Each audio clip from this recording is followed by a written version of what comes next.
예수께서 물과 성령으로 나지 아니하면 하나님의 나라를 볼 수 없다, 그렇게 말씀하셨습니다. 물과 성령으로 난다고 하는 말은 성령에 의해서 다시 태어나는 삶을 뜻합니다. 태어나는 것은 내 힘으로 되는 일이 아닙니다. 아기로 태어나는 것이 부모의 은혜라면 성령으로 다시 태어나는 것은 하나님의 은혜입니다. 그러므로 예수님을 믿는 것은 내 힘과 능력으로 되는 일이 아닙니다. 반드시 성령께서 우리를 도와주셔야 합니다. 아니, 성령께서 주도적으로 우리를 붙드시고 인도하시고 우리는 성령께 온전히 순종하는 삶을 살아가야 합니다. 그렇게 성령의 다스림을 받으며 살아갈 때 우리는 예수님을 믿을 수 있고 하나님의 자녀다운 변화된 삶, 거듭난 천국 백성으로 살아갈 수 있는 것입니다. 성령의 다스림 받고 성령께 온전히 순종하는 삶, 그래서 변화될 수 없는 그러한 인생들이 변화돼서 예수 향기를 풍기는 거룩한 삶을 살아갈 수 있는 것이 바로 성령 충만입니다. 마태복음 24장 13절입니다. 그러나 끝까지 견디는 자는 구원을 얻으리라. 구원은 과거의 사건이자 현재의 사건이며 미래의 사건이기도 합니다. 한 번 예수를 믿음으로 구원이 완성되는 것이 아닙니다. 우리의 생명이 끝나는 날까지 우리의 믿음을 지켜야 구원을 받습니다. 그러므로 우리는 주님이 오시는 날까지 성령 충만한 삶을 살아가야 하는 것입니다. 예수님을 믿다가 낙심하는 사람들이 있습니다. 예수님을 믿다가 교회를 떠나고 믿음을 저버리는 사람들이 있습니다. 한때 예수님을 잘 믿다가 시험에 빠지거나 유혹에 넘어지는 사람들도 있습니다. 성령 충만하지 못했기 때문입니다. 그렇다면 우리는 어떻게 주님이 오시는 날까지 성령 충만한 삶을 살아갈 수 있겠습니까? 첫째로 성령의 책망에 귀를 기울여야 합니다. 우리 한번 다 같이 요한복음 16장 8절 말씀을 함께 읽어보겠습니다. 요한복음 16장 8절입니다. 시작. 그가 와서 죄에 대하여 의에 대하여 심판에 대하여 세상을 책망하시리라. 아멘. 그가 와서, 성령께서 오셔서 무슨 일을 하십니까? 책망하는 일을 하십니다. 그러니 우리가 성령 충만하려면 성령의 책망하심에 귀를 기울이는 삶을 살아가야 합니다. 우리는 성령님을 보혜사로만 생각합니다. 보혜사란 상담자요 위로자라고 하는 뜻입니다. 그래서 우리는 성령님을 늘 위로하고 격려하시는 분, 잘했다 칭찬하고 상처받은 우리를 부드럽게 어루만져 주시는 분으로 생각합니다. 물론 성령은 우리를 칭찬하고 격려하고 위로하시는 하나님이 되십니다. 그러나 그것만으로는 부족합니다. 성령님은 우리를 책망하시는 하나님이시기도 한 것입니다. 미국에 있는 동안에 손주들이 얼마나 할머니 할아버지를 따르는지 모릅니다. 일어나서 잠자리에 들기까지 하루 종일 할머니 할아버지 주위를 뱅뱅 맴돌았습니다. 왜 그럴까요? 할머니 할아버지가 원하는 대로 다 해주기 때문입니다.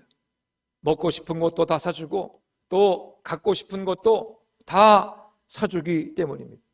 아빠 엄마는 야단을 치죠. 잘못하면 혼을 냅니다. 할머니 할아버지는 아빠 엄마에게 야단을 맞는 손주들이 그저 안쓰럽습니다.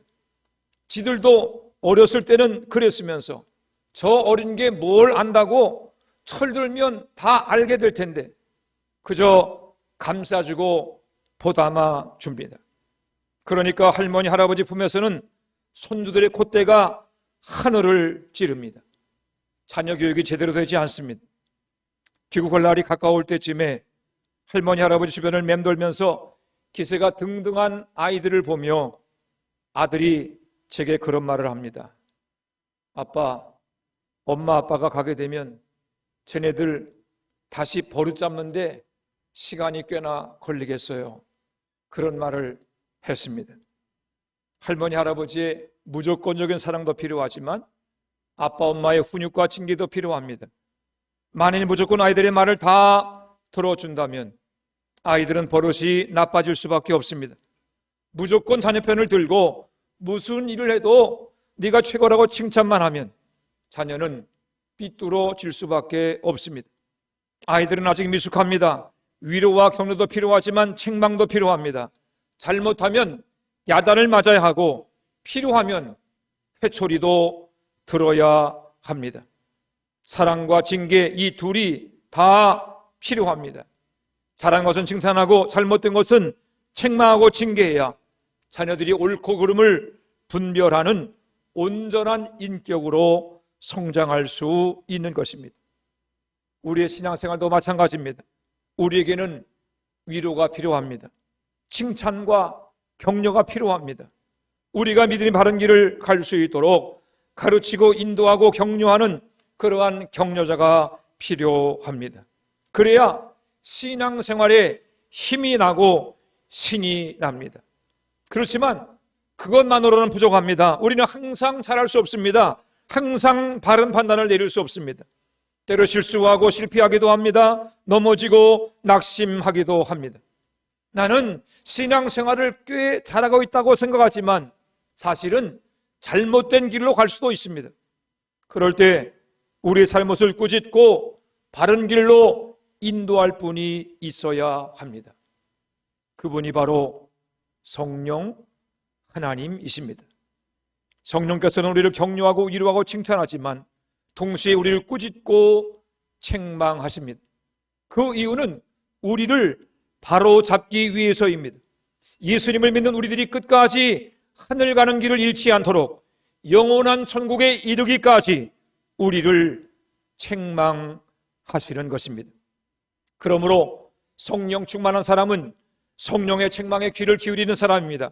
성령의 책망에 귀를 기울일 때 우리는 죄의 길을 떠나 거룩한 길, 성령 충만한 삶을 살아가게 되는 것입니다. 예수께서 복음을 전하실 때 유대 종교 지도자들을 끊임없이 책망하셨습니다. 그들의 죄와 허물을 책망하시고 그들을 신랄하게 책망하셨습니다. 그렇지만 누구보다 성경을 많이 안다고 자부하고 누구보다 열심히 하나님을 섬긴다고 생각했던 유대 종교 지도자들은 주님의 책망을 받아들이지 않았습니다. 성경을 많이 알고 열심히 제자를 드리고 11조와 금식을 하고 누구보다 의롭다, 어떤 사람보다 내가 의롭다고 생각했기 때문입니다. 주님께서는 그들의 행위를 책망하신 것이 아닙니다. 그들의 마음속에 숨겨진 죄악과 거짓, 교만과 탐욕을 책망하셨습니다. 주님은 그들의 잘못된 마음과 숨겨진 죄악을 책망하시고 회개하라고 하셨는데 그들은 끝내 회개하지 않았습니다. 죄악을 꽁꽁 숨기고 주님의 책망을 받아들이지 않았기 때문에 하나님의 독생자를 십자가에 못 박아 죽일 뿐만 아니라 영영 마귀의 자식이 되어서 멸망의 길로 가게 된 것입니다. 여러분, 열심히 믿음이 아니라 순종이 믿음입니다. 종교적인 행위가 성령 충만이 아니라 주님의 책망을 받아들이는 것이 성령 충만입니다. 성령의 책망을 받아들일 때 우리는 정직한 그리스도인이 될 수 있습니다. 우리가 성령의 책망을 받아들이고 정직한 삶, 주님 닮은 거룩한 삶을 살아갈 때 세상을 변화시키는 빛과 소금으로 살아갈 수 있는 것입니다. 이재철 목사님의 회복의 신앙이라고 하는 책에 나오는 예화입니다. 맨손으로 서울에 올라와서 장안에서 거부라고 하는 소리를 들을 만큼 성공한 성도가 있었습니다. 그 성도는 나름대로 돈을 버는 공식이 있었습니다. 이 사업을 관할하는 국가관공서는 어떤 부서이고 민간업체는 어디이다. 그러니까 누구에게 얼마를 주고 어디에 얼마를 상납하고 나면 그 결과 나는 어느 정도의 돈을 벌 수 있을 것이다. 그 성도의 계산은 정확히 맞아 들어갔습니다. 뇌물을 주고 상납금을 주면서 돈을 벌었지만 한 번도 양심의 가책을 받아본 적이 없습니다. 오히려 어느 누구보다 하나님께 더 많은 헌금을 바친다고 하는 나름대로의 자부심을 가지고 살았습니다. 그런데 어느 날부터 성령께서 성경을 읽을 때마다 그의 양심을 찌르기 시작하셨습니다. 책망하기 시작한 것입니다. 하나님보다 물질을 우상으로 삼고 불의하게 살아오면서도 의롭다고 착각한 나야말로 낙타가 바늘구멍에 들어가는 것보다 천국에 들어가기가 더 어렵겠구나. 성령의 책망에 견딜 수 없었던 그 성도는 마침내 선한 양심을 따라 사업을 하겠다고 결심을 했습니다. 그 후에 1년 동안 불의한 방법을 사용하지 않고 정직하게 사업을 했습니다. 그 결과 어떻게 되었을까요? 회사 매출의 75%가 날아갔습니다. 망하지 않은 것이 이상할 정도였습니다. 어느 날 회사 중력이 찾아와서 간청을 합니다. 한국처럼 부패한 나라에서는, 한국처럼 썩은 나라에서는 어쩔 수 없습니다. 옛날 방식으로 뇌물을 주면서 사업을 해야 합니다. 그러나 그 성도는 단호하게 대답합니다. 나는 그리스도인으로서 어떤 경우에라도 이전처럼 도둑 같은 삶으로 돌아갈 수 없습니다. 하나님 말씀대로 살기 때문에 없어진 75%를 아쉬워하지 않겠습니다. 하나님 말씀대로 살고도 하나님이 남겨주신 25%를 감사하며 살겠습니다. 그렇게 대답을 했습니다. 여러분, 성령 충만이란 무엇입니까? 성령의 책망에 귀를 기울이는 것입니다. 성령의 책망을 받아들일 때 우리는 정직한 그리스도인이 될 수 있습니다. 성도가 정직하고 교회가 정직할 때 우리는 죄악으로 죽어가는 이 세상을 다시 살리는 빛이 되고 소금이 되는 것입니다. 안타까운 것은 오늘의 교회는 성령의 책망을 받아들이려 하지 않습니다. 유대 종교 지도자들처럼 종교적인 열심으로 자신들의 죄악을 감추려고 합니다. 직분과 연륜과 경험을 앞세우며 진리보다 다수결로 진리의 길을 굽게 하고 있습니다. 아무리 수만 명이 모여서 기도회를 해도 성령의 책망을 받아들이지 않는다면 그 모든 것은 종교적인 쇼에 불과합니다. 사람은 속일 수 있어도 하나님은 속일 수 없습니다. 지금 한국교회가 쇠퇴가기를 가는 것은 여러 가지 이유가 있지만 가장 큰 책임은 교회 지도자들에게 있습니다. 교회 지도자들이 정직하지 못하기 때문입니다. 만몬에게 절하고 돈을 하나님처럼 섬겨왔던 죄를 회개하지 않고 있기 때문입니다. 담임 목사직을 사고 팔고 장로 권사 직분을 사고 판 성직 매매의 죄가 있습니다. 교회를 자기 재산처럼 자식에게 물려주는 목회 세습의 죄가 있습니다. 감독, 총회장, 기관단체장 선거를 할 때 돈을 주고 표를 사는 금권 선거의 죄가 있습니다. 부담금을 적게 내기 위해서 교회 결산을 속인 죄가 있습니다. 교회 지도자들의 성적인 타락에 대해서 침묵하고 동조한 죄가 있습니다. 주님의 교회를 내 것처럼 쥐락펴락하려고 했던 교만의 죄가 있습니다. 정치적인 욕심, 물질과 명예 욕심을 이루기 위해서 시청 광장에 모여서 하나님의 이름을 망령되이 일컬은 죄가 있습니다.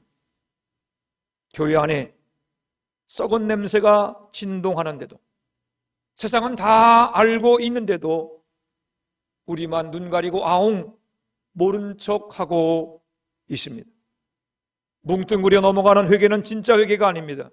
조목조목 구체적으로 우리 안에 여전한 이런 죄악들을 고백하며 회개하지 않고 침묵하는 이상 한국 교회에는 희망이 없습니다. 저는 우리 교회가 하늘 영광 보는 교회가 되기를 기도합니다. 하늘 영광 보는 교회가 되려면 주님의 책망을 받아들이는 교회가 되어야 합니다. 특별히 교회 지도자들이 회개해야 합니다. 옷을 찢지 말고 마음을 찢고 철저하게 죄를 자복하며 모든 악행을 버려야 합니다. 교만과 불순종을 회개하고 감추어진 묵은 죄를 토해내야 합니다. 하나님 말씀으로 삐뚤어진 신앙을 바로 잡아야 합니다. 정직한 교회, 거룩한 교회, 주님을 닮아가는 교회가 되기 위해서 성령의 책망에 귀를 기울인 여러분들이 될 수 있기를 바랍니다. 그리함으로 성령 충만함으로 주님이 기뻐하는 교회, 하늘 영광 보는 성도가 될 수 있기를 주님의 이름으로 부탁을 드립니다. 두 번째로, 성령 충만한 삶을 살려면 진리 가운데로 인도함을 받아야 합니다. 책망과 함께 성령께서 우리 가운데 오셔서 하시는 일이 13절에 기록이 되어져 있습니다. 우리 다 같이 요한복음 16장 13절 말씀을 읽도록 하겠습니다. 13절입니다. 시작. 그러나 진리의 성령이 오시면 그가 너희를 모든 진리 가운데로 인도하시리니 그가 스스로 말하지 않고 오직 들은 것을 말하며 장래 일을 너희에게 알리시리라. 아멘. 성령께서는 우리를 진리 가운데로 인도하시는 일을 하십니다. 그러므로 성령 충만한 사람은 진리 가운데 살아갑니다. 예수님은 나는 길이요 진리요 생명이라고 말씀했습니다.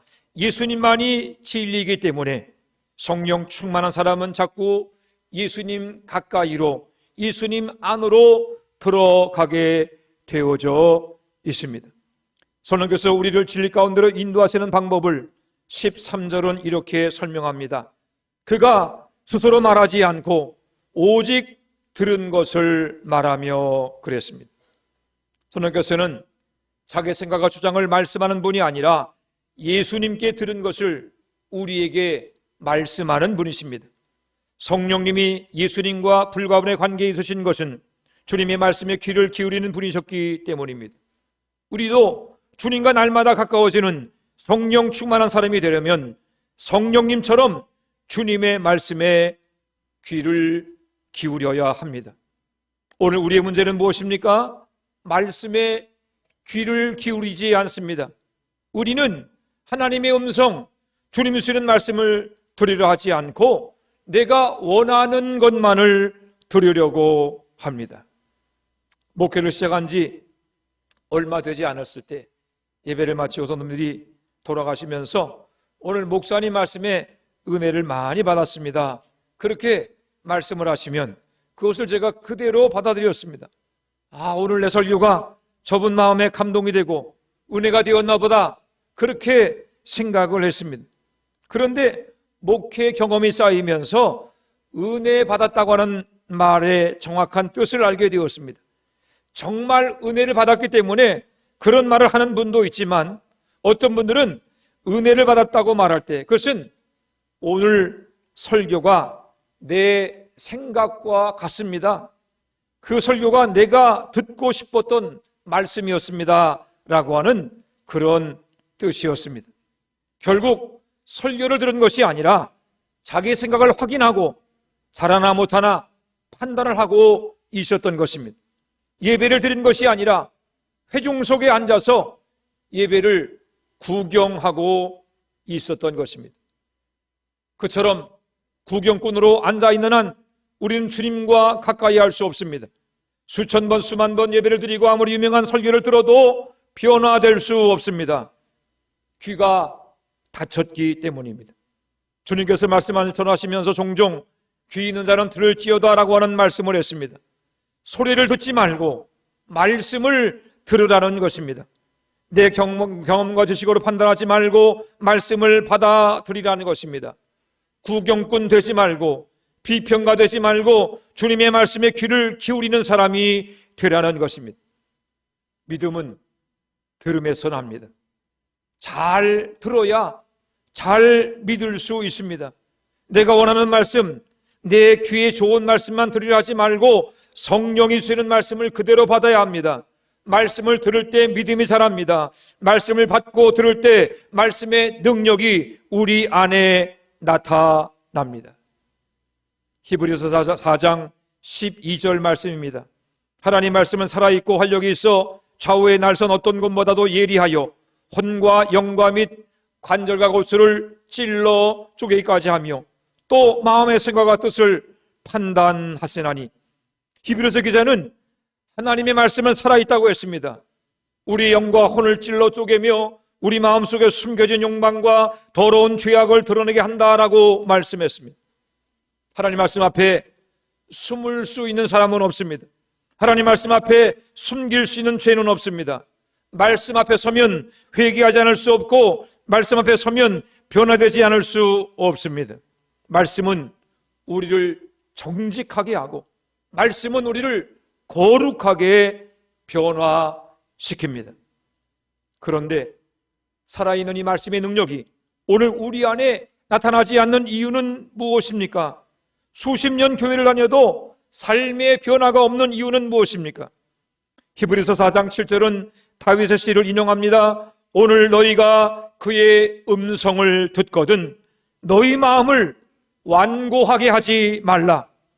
자기 주장과 고집으로 마음이 딱딱하게 굳어있는 사람, 이미 고정관념에 사로잡혀 있어서 어떤 말도 들으려 하지 않는 사람, 그런 사람이 마음이 완고한 사람입니다. 마음이 완고한 사람에게는 하나님 말씀도 소용이 없습니다. 좌우의 날선검보다 더 예리한 말씀의 능력도 그 사람을 변화시킬 수 없습니다. 귀를 꽉 막고 듣지 않고 들으려 하지 않으니 아무 능력이 나타날 수 없는 것입니다.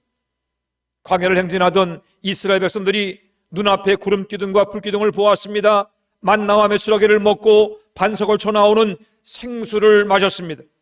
눈으로 하나님의 살아계심을 보고 입으로 하나님의 전능하심을 맛보았습니다. 그러나 출애굽 1세대 60만 명에 달하는 장정 중에서 가나안 땅에 들어가게 된 것은 여호수아와 갈렙 두 사람밖에 없었습니다. 나머지는 다 광야에서 죽었습니다. 40년간 은혜가 넘쳤지만 변하지 않았습니다. 약속을 받았지만 누리지 못했습니다. 마음의 완악함, 하나님 말씀을 듣지 않으려고 하도 들어도 순종하지 않았기 때문입니다. 귀가 닫히면 은혜가 닫힙니다. 마음이 굳으면 말씀이 뿌리를 내릴 수 없습니다. 마음의 완악함과 교만함은 가장 오랜 죄악이기도 하지만 가장 치명적인 죄악이기도 합니다. 말씀이 들려줘야 역사가 일어나는데 귀를 닫고 어떤 말씀도 받아들이지 않는 굳은 마음이 되었다면 어떠한 은혜도 무용지물이 되기 때문입니다. 우리가 마음의 완악함에서 구원받을 수 있는 길은 단 하나, 성령의 충만함을 받는 것입니다.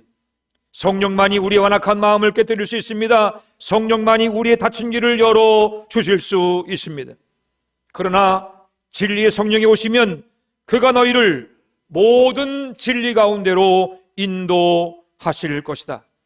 성령께서 우리의 단단히 굳은 마음에 단비를 내려주시고 성령의 생기로 우리의 마음을 갈아엎어 부드럽게 해주시기를 간절히 기도합니다. 여러분도 성령 충만을 구하며 기도하게 되시기를 바랍니다. 성령이여 우리의 닫힌 길을 열어 주의 말씀을 듣게 하옵소서. 말씀의 능력, 성령의 능력으로 완악한 마음을 변화시켜 주옵소서. 성령의 증기로 굳은 마음을 갈아엎고 고집과 교만을 깨뜨려 부드러운 마음이 되게 하옵소서. 그리함으로 주님의 음성을 들을 뿐만 아니라 날마다 변화된 거룩한 삶, 예수의 향기를 풍기는 성령 충만한 성도가 될 수 있기를 우리 주님의 이름으로 축원해 드립니다. 기도하겠습니다. 하나님 은혜와 사랑을 감사합니다. 영원한 죄 가운데 죽을 수밖에 없는 불쌍한 죄인들을 사랑해 주시고 주님의 은혜 가운데 구원하시며 십자가 보혈로 우리의 모든 죄를 사해 주신 것을 감사합니다. 주님, 그러나 우리가 참으로 예수를 믿는 그러한 신앙생활을 통하여서 점점 우리 마음이 완악해지며 우리 귀가 닫히는 것을 깨닫게 됩니다. 우리를 불쌍히 보시고 성령의 도우심을 따라 우리의 귀를 여시며 우리의 마음밭을 부드럽게 하여 주옵소서. 주님, 무엇보다 성령의 책망을 듣는 길을 열어주시옵시고 성령의 책망을 들었을 때 깨닫게 하시고 순종케 하시고 회개하시며 하나님 그리함으로 변화되어진 삶, 거룩한 삶, 예수님을 닮아가는 삶을 살아가는 모든 성도가 되게 하여 주옵소서. 아버지 하나님, 죄에 지지 않게 하시고 죄와 싸워 승리할 뿐만이 아니라 하나님의 살아계심과 전능하심을 우리 삶으로 증거하는 하늘 영광 보는 성도가 되게 하여 주시옵소서. 주님을 조롱하고 교회를 비판하는 이 세상을 향하여서 주님의 살아계심과 전능하심을 우리의 변화되어진 삶으로 증거하는 주님의 기쁨과 자랑되는 화천절교회 되게 하여 주옵소서. 감사드리며 예수님의 이름으로 기도했사옵나이다. 아멘.